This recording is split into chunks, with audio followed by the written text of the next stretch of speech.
एक समय की बात है। एक शहर में एक छोटा सा परिवार रहता था। उस परिवार में मनीष, उसकी पत्नी रमा और उनकी 5 साल की बेटी कुकी रहते थे। कुकी अपने पापा की बड़ी ही लाडली बेटी थी, पर कुकी की माँ उसे जरा भी प्यार नहीं करती थी, क्योंकि उनको हमेशा से एक बेटा चाहिए था। वो हमेशा कुकी को झूठा प्यार करती और अंदर से उससे नफरत करती थी। एक दिन वो स्कूल से आते ही घूमने जाने की रट लगा बैठती है। मेरी छुट्टियां पड़ गई हैं माँ पापा, चलो न कहीं घूमने चलते हैं। अरे बेटा, थोड़ा सब्र रखो। मुझे नहीं पता, अभी के अभी आप मुझे प्रॉमिस करो बस कि हम घूमने जाएंगे ही जाएंगे। अगले दिन मनीष के बॉस मनीष को किसी काम से हिमाचल से 50 किलोमीटर दूर किसी काम से भेजते हैं। मनीष के मन में तभी घूमने का ख्याल आता है। वो घर जाकर ये खुशखबरी सबको देता है। अगले हफ्ते हम अपने पहाड़ों वाले घर में घूमने जा रहे हैं। मुझे बीच में एक दिन के लिए ऑफिस के काम से थोड़ा आगे जाना होगा, पर बाकी वक्त हम वहीं उसी घर में एंजॉय करेंगे। कुकी खुशी से उछल पड़ती है और अपने पापा के गले लग जाती है। एक हफ्ता ऐसे ही निकल जाता है। सब जाने की तैयारी करने लगते हैं। कुकी भी अपना सब जरूरी सामान बैग में भर लेती है। काफी रात हो जाती है और सब लोग हिमाचल पहुंच जाते हैं और शरीर को जमा देने वाली ठंड पड़ रही होती है। कुकी तो गाड़ी में ही सो चुकी होती है। अगले दिन जैसे ही सुबह होती है, कुकी जल्दी से बिस्तर से बाहर निकलती है और खिड़की से बर्फ देखने लगती है। बर्फ देखकर तो वो खुशी से झूम उठती है और बाहर जाने की जिद करने लगती है। हद ही हो गई है इस लड़की की तो, इसकी वजह से मैं अपने पति के साथ थोड़ा भी वक्त नहीं गुजार पाती। जब देखो फेविकोल की तरह चिपकी रहती है, पापा ये पापा वो। कुकी और मनीष बाहर जाकर बर्फ में खेलने लगते हैं और रमा वहीं खड़ी रह जाती है। रमेश को कुकी के ऊपर बहुत ही गुस्सा आ रहा होता है। उसे समझ ही नहीं आ रहा होता कि आखिर वो करे तो क्या करे। पूरा दिन खेलने के बाद कुकी थक कर सो जाती है। 2-3 दिन ऐसे ही निकल जाते हैं। फिर उसके बाद मनीष अपने काम से जाने लगता है। सुनो, मैं कल तक आ पाऊंगा, जब तक तुम कुकी का ध्यान रखना। तुम बिल्कुल फिक्र मत करो और अपना काम निपटा कर आओ। मनीष निकल जाता है और रमा खुशी से मुस्कुराने लगती है। फिर वो सबसे पहले कुकी के कमरे में जाती है और उसको चिल्ला चिल्ला कर उठाने लगती है। तुझे बड़ा शौक था ना बर्फ में घूमने का, चल तुझे मैं अभी घुमाती हूँ। अभी तो रात होने वाली है ना माँ। मैंने जो बोला समझ में नहीं आ रहा है क्या? चल अभी के अभी बाहर चल। कुकी को कुछ समझ नहीं आता और उसकी माँ उसे इतने में घसीटते हुए बाहर ठंड में ले जाती है। रमा उसे गुस्से से वहीं बाहर एक लाइट के खंभे से बांध देती है। उसके बाद वो चिल्ला ना पाए इसलिए उसके मुंह पर कपड़ा भी बांध देती है। कुकी ठंड से बुरी तरह कांपने लगती है। रमा उसे बांधकर अंदर आकर मजे में सो जाती है। पूरी रात कुकी बर्फ में खड़ी रहती है। कुछ ही देर में उसका शरीर जम जाता है और वो बेहोश हो जाती है। धीरे धीरे कुकी की सांसें रुकने लगती हैं। सुबह तक कुकी की जान निकल जाती है और वो वहीं खड़े खड़े मर जाती है। सुबह होते ही रमा कुकी को देखने जाती है, पर उसे मरा देख उसकी हालत खराब हो जाती है। अरे ये क्या हो गया? इसकी तो सांस रुक गई। हे भगवान, ये तो मर चुकी है। अब मैं क्या करूं? एक काम करती हूँ, इसे जल्दी से अंदर ले जाकर लिटा देती हूँ। रमा कुकी को उसके बिस्तर पर लिटा देती है। वो घबराहट के मारे यहाँ से वहाँ टहलती रहती है और इतने में मनीष आ जाता है। देखो कुकी, मैं आ गया। अब वो कुकी अभी सोई है। मनीष अगले दिन उठते ही कुकी को उठाने जाता है, पर कुकी तो हिलती भी नहीं। काफी देर बाद मनीष को समझ आता है कि कुकी मर चुकी है। उसकी सांसें नहीं चल रही।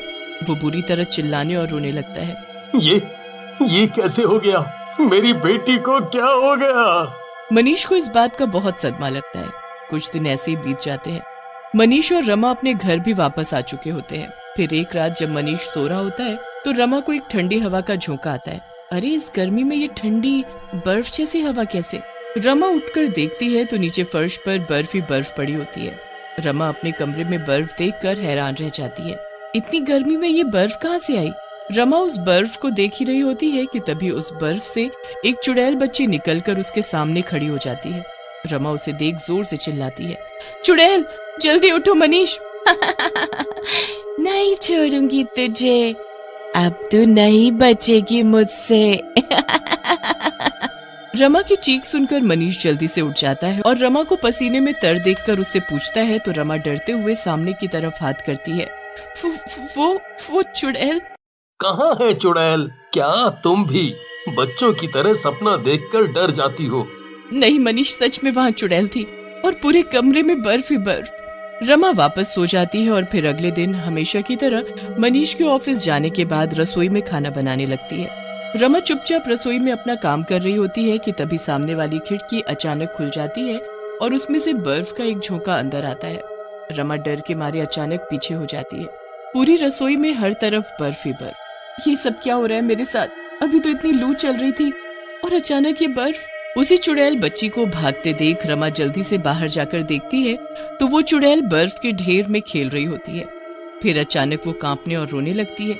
बहुत ठंड है, मैं ठंड से मर जाऊंगी। ऐसे ही मरेगी तू, ऐसे ही ठंड से तड़प तड़प कर।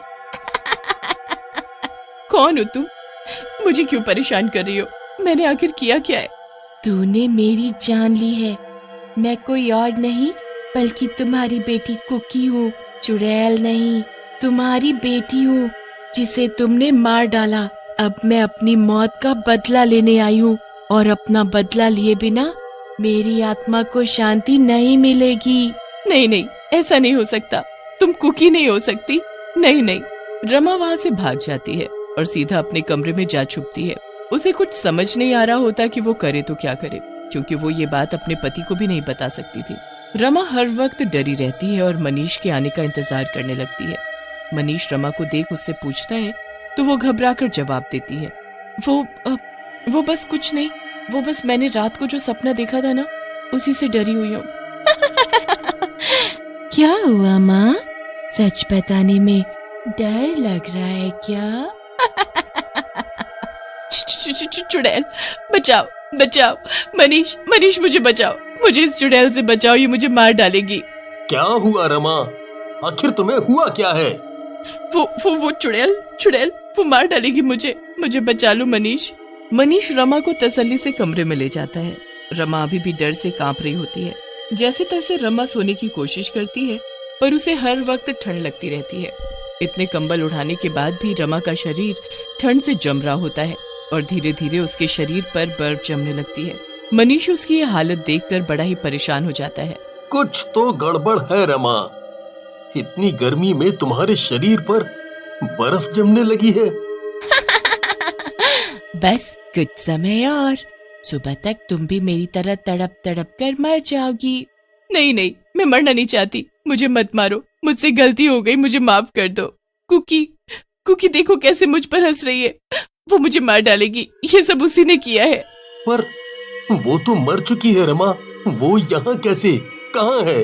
वो देखो ना, वो मेरे सामने खड़ी कैसे हंस रही है। मनीष इधर उधर देखता रहता है पर उसे कोई दिखाई नहीं देता।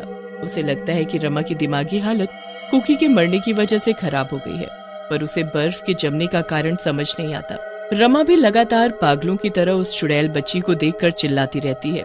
मनीष के लाख कोशिश करने पर भी वो डॉक्टर के पास जाने से मना कर देती है, क्योंकि उसे पता होता है कि ये कोई बीमारी नहीं है, ये सब तो कुकी का किया हुआ है और वही सब ठीक कर सकती है।